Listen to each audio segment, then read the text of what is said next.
سلامونه ملګرو، خدای دې وکړي چې راته تاسو به ټول ښه ور وغوسېږئ. دوستانو، نننۍ ویډیو کې د عکس جوړولو طریقه دا ښیمه. په فیسبوک کې دغه یو څو ورځې کېږي زیړ رنګه عکسونه جوړېږي او یو بل نه پوښتنه د مننې په پار کې.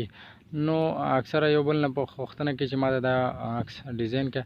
همدغه ویډیو مې ستاسو دپاره جوړه کړې ده. تاسو یې اسانه طریقه ده، تاسو یې خپله هم کولی شئ خپل عکس پکې ډیزاین کړئ، نو چاته به حاجت نه لرئ. یوه غوښتنه ده، کوشش وکړئ ملګرو چې دغه سی اپلیکیشنونه ډېر زیات مه استعمالوئ، ځکه اکثره پیکي او هغه اپلیکیشن چې دغه اپلیکیشن نوم دی فوټو لیب. بره پلی سټور کې به ورته ولیکئ فوټو لیب، او ګوره د دې 100 میلیونه پلس ډاونلوډ کړی دی، 55 MB دی او 4.4 د دې ریټینګ دی. زه تاسو د دې اپلیکیشن لینک ډسکرپشن کې هم درکولی شم، د هغه ځای نه هم ډاونلوډ کولی شئ. ورکله چې ډاونلوډ کړو بیا به داسې اوپن کړئ، بیا دلته مخکې راځو، صرف یو څو انټرفیس راځي، نور پکې خاص څه نشته دی. ګوره دغه ښي اړخ ته دا زیډ عکس باندې کلیک کوم، دلته دا سکیپ کوو لاندې پوښتنه کوي، دا بل هم سکیپ کوو چې دا اپلیکیشن مله کومه کړی دی. نو زه دا پوښتنې ته جواب نه ورکوم، دا بره زر باندې علامه باندې کلیک کوو. دا اپلیکیشن ملګرو 3 ورځو نه زیات موږ نشو استعمالولی، بیا د هغې نه وروسته پیسې کټ کوي په موږ نه. نو 3 ورځې دپاره فری دی، هغې نه وروسته بیا پیسې کټ کوي. تاسو استعمال دلته په دې باندې کلیک وکړئ، بیا دلته الاو، بیا داسې یو عکس خپل د خوښې عکس ورته ورکړئ. زه دلته یو عکس راخلم، کوشش کوم دا ویډیو لنډه شي او نورې تاسو ته طریقې پرېږدم.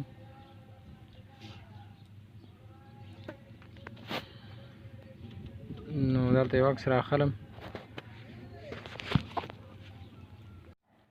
دلته به یو عکس انتخاب کړو چې هر یو عکس مو خوښ وي هغه ورته انتخاب کړئ. بس مثال دا عکس ما خوښ کړو، نو دغه غشي باندې به کلیک وکړو، مخکې به لاړ شو. دلته ګوره دا پروسیسینګ پکې کېږي، ګوره دا عکس جوړ شول. اوس دلته لیکنه هم پرې کولی شئ او هر څه پرې کولی شئ.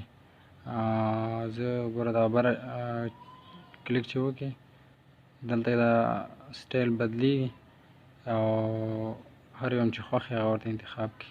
ګوره دا لاندې دا سټایلونه راغلل، نو دا بیا زه تاسو ته پرېږدم چې هر یو خوښ هغه تاسو خپله خوښه ویې لګوئ. بیا دا ګوره لاندې اخري برخه کې ټکسټ لیکلی، په دې کلیک وکړئ، یو خپل نوم ورکوئ، چې هر شي نوم ورته لیکئ، یو لیکنه په عکس کوئ، لیکنه هم پرې کولی شئ. داسې وکړئ او بیا دغه بره ښي اړخ ته دا ټیک مار باندې به کلیک وکړئ.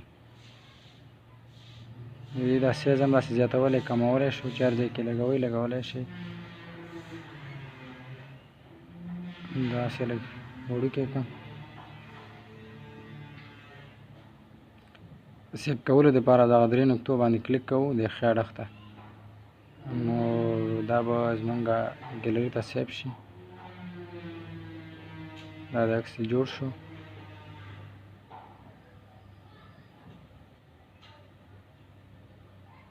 نور پکې داسې خاص شی نشته دی. ګوره دا بره 3 نقطو باندې کلیک کوو، سیب ټو ډیوایس په دې باندې کلیک کوو، ډایرکټ اتومات به سیب شي. دغه طریقه ملګرو به چې خوښه شوې تر بلې ویډیو پورې مو په الله باچا سپارم. ښه وختونه، ښې شېبې، د الله په امان.